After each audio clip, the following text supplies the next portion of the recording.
All right, ladies and gentlemen, do I have something new and exciting for you guys today? Because I think of mobile games as more than just one way of playing a game. And as I've said before in my other videos, whether it be Pokemon Go, Jurassic World Alive, or my preview of Harry Potter Hogwarts Unite, I truly believe that AR or augmented reality gaming is the future of mobile games. And with that being said, this morning I got an email from the developers of a new game called Clash and Go. All they did, for full disclosure, all they did was say, hey, we have a new AR game. We'd like for you to test it out. Tell us what you think. Do a review on it. I did not receive, and this is full disclosure, I did not receive any compensation for this review. This review is entirely my own opinion, and I reserve the right for some of it to be wrong because, like I said, I got this email less than 12 hours ago. So everything that I'm giving you today, as far as information, as far as what I know, is what I've gathered from pulling information that I could find off the web, playing it a little bit myself, and touching base with my friends over at MetaHub who also got the invite for the game. Also, I know that Go Shiny Hunter has the game, and I know that he's at least experimenting with it, although I don't know if he is going to do any videos on it. But if he does do videos on it, I'll put a link to his channel in the description below. You can go check out what he has to say and see if him and I are on the same page. But enough of that. What I want to talk about today is honestly, this is my first impression of the game. And like I mentioned before, I reserve the right for not all of this information to be 100% accurate, because this is kind of a, think of this as a first impression type video more than a how to play video. Although with the notes that I have here on my computer, so if you see me looking down, that is because I'm either A, looking at my phone and my screen, or B, I'm reading some notes off of here because I don't have all this memorized, and I hope you guys will afford me that latitude. So I've rambled on long enough. The first thing that you'll notice is this is, after you sign in, you're gonna go through kind of a mini tutorial, and honestly, I don't think the mini tutorial really describes a whole lot, although after doing more research into what the game is kind of whatever you want it to be. Now here's where this game is different from other AR games. This has a completely solo mode. It's a multi-dimensional game, as the developers like to call it. And so what you can do is you have two different gaming modes for this. Whereas like in Jurassic World Alive, you have the aspect of darting dinosaurs, collecting DNA, and then you have the PvP. Well, this is going to kind of incorporate some of that, but there's no darting, there's no catching everything, but it is an augmented reality game, so you are going to be interacting with the world around you. So in the first dimension, and this is the terminology that the developers use, in the first dimension, which is the strategic mode, players command a base, and you can see my base at level 4 here on my screen, located on an asteroid, constructing buildings and defense stores, training and upgrading their troops, and extracting useful resources. The two resources in the game so far are titanium and helium-3. Your goal is to build and develop a base, and you want it to be an impenetrable stronghold, and prevent other players from stealing your resources. Now the second dimension of the game is players act as the commanders of their spaceships, traveling near the surface of a huge planet, which is going to be your AR mode. On their journey around the planet, players find various geo-referencing buildings that give certain gaming advantages to their main bases. A player can find free buildings to capture, as well as buildings occupied by other players, which they can take over. Also, while traveling around the planet, players can find containers with modules for upgrading buildings, units, and heroes. Modules can also be crafted from certain components. So those are the two different play styles of the game. You see my little base here. The little guys down at the bottom of my screen, those are my minions. They're my fodder, if you will. And then the bigger guy walking around, well, he's my hero. He's gonna be the big guy that does the most damage. And it's pretty similar to Clash of Clans or Clash Royale. I never really played either of those games. In fact, I never played either of those games at all. But when you do the battling, it's very similar to that, and I have seen how that is played, where you set a certain number of troops in a strategic place, and your object is to capture your opponent's base. And then there's different buildings here. You can see over here towards the middle left, there's a little yellow dot above this spinning whatever. So I just picked up 498 of my helium. Now that is a helium separator, and you can upgrade all this. If you look at it, you can see there's info. It's gonna cost me 3,000 titanium to upgrade, and it's ready for me to collect 16 helium units. If I scroll over here a little bit, you will see that my titanium bin is full, and this little building right here, as I zoom in, is under construction. You can see I still have about 33 minutes before it is done. What you're trying to protect is your command center. That is going to be kind of like, that's the ultimate goal when you're fighting and battling, is you want to take out their command center, whether it be another player or a robot, the AI. And then what I'm trying to do is I'm trying to increase my storage of my titanium. It's at 4,000 now, and I want to get it up to 10,000 so I can build the Fodder clan.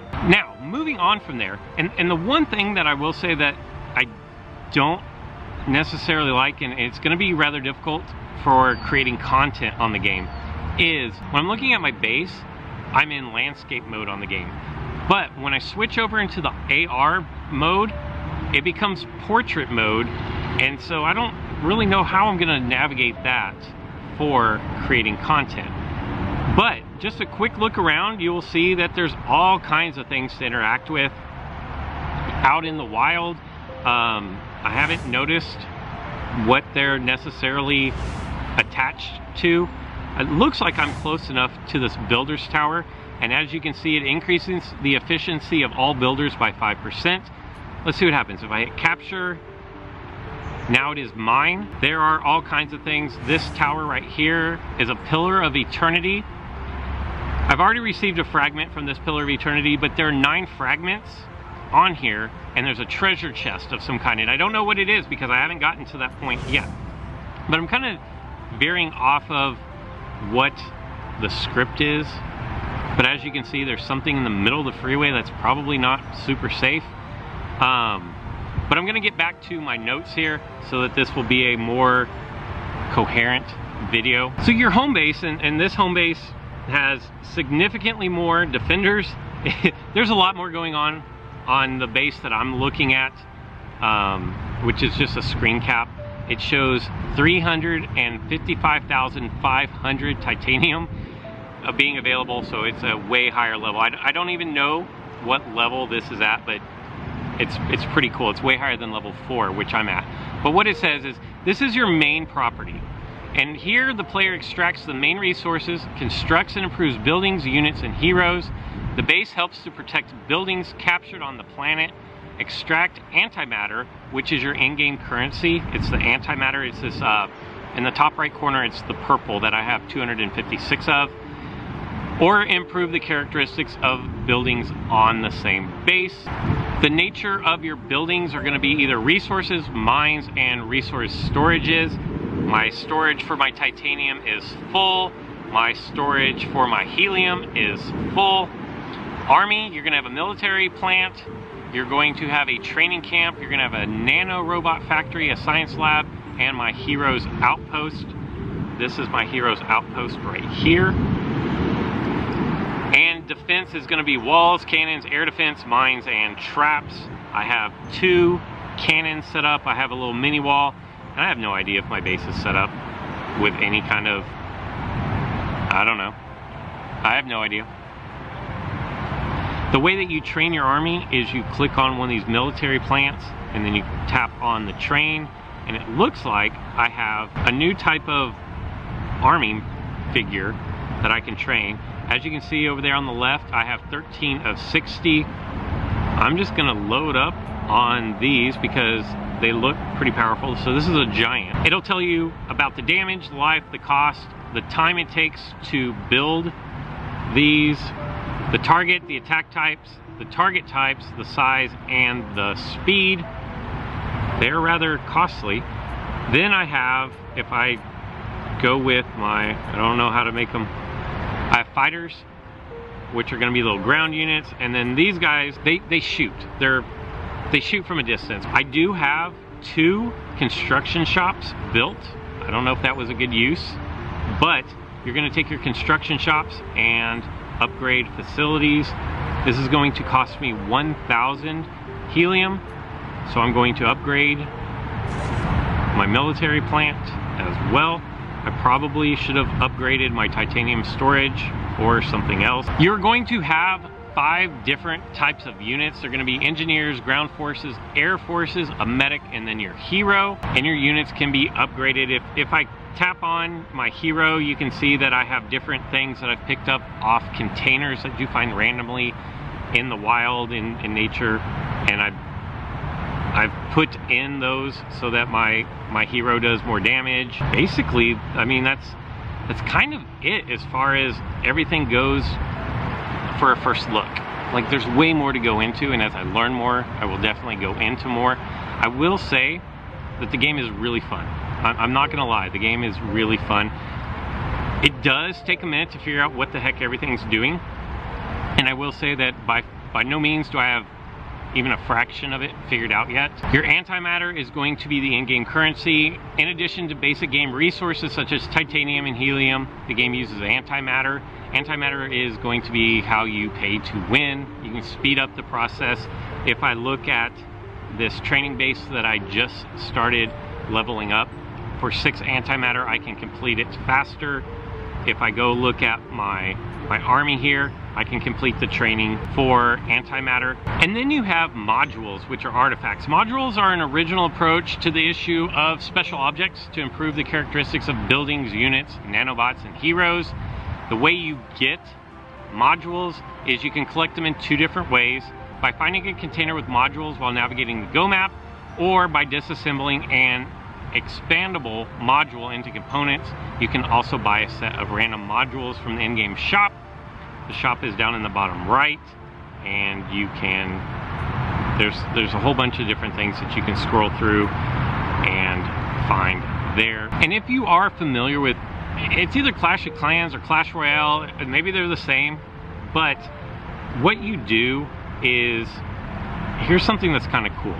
So what you do is, if you tap on, and I'll go back, the little Google Map locator, you tap on that, and that's what's going to take you to your AR mode.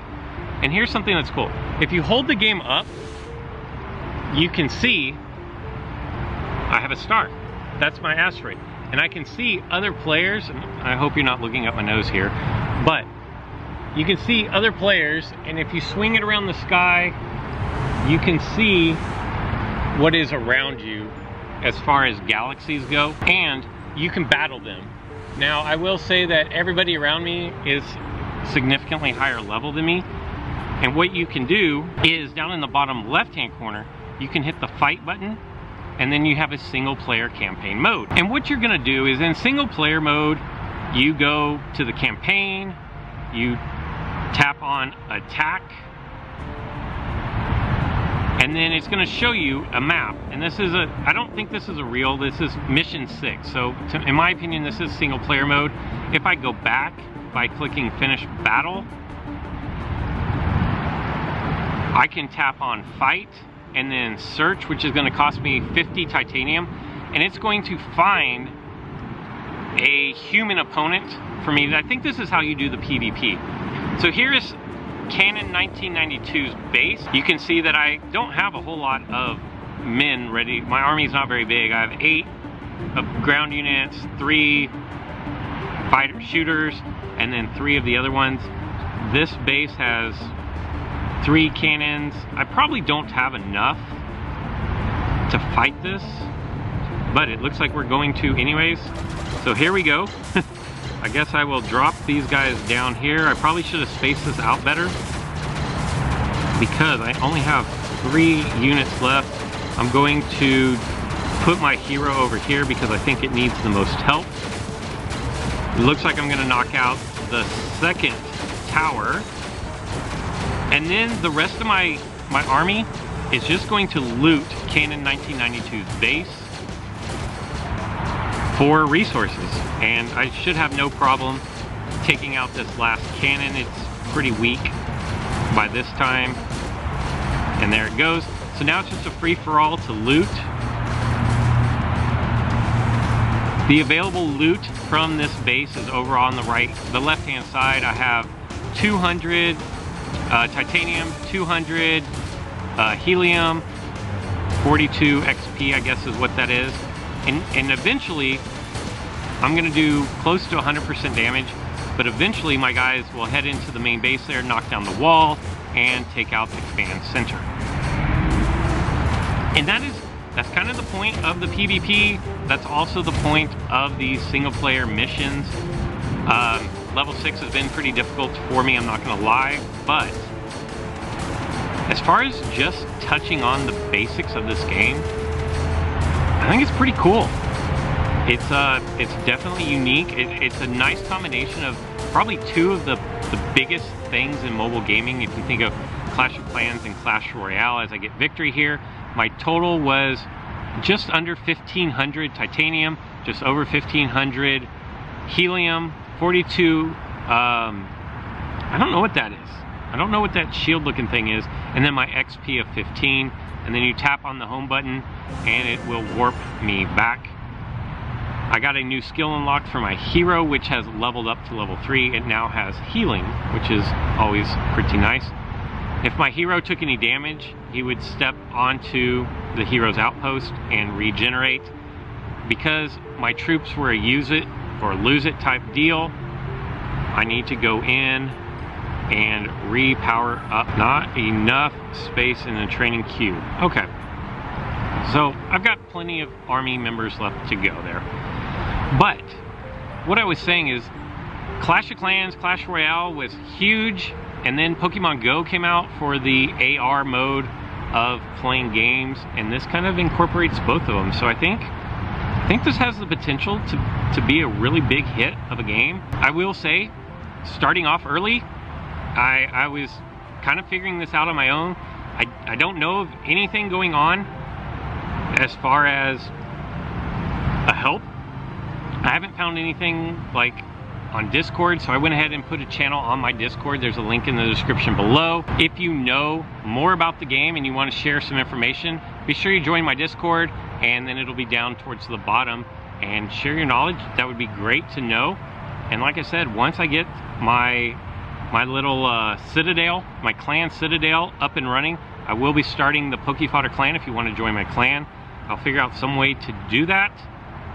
But yeah, that's gonna conclude my first look and my first impressions of Clash and Go. I think this game could be huge. Like I said, I want to play with it more. I will definitely be covering this on my channel. I think it's good stuff. Let me know in the comments below, what do you think?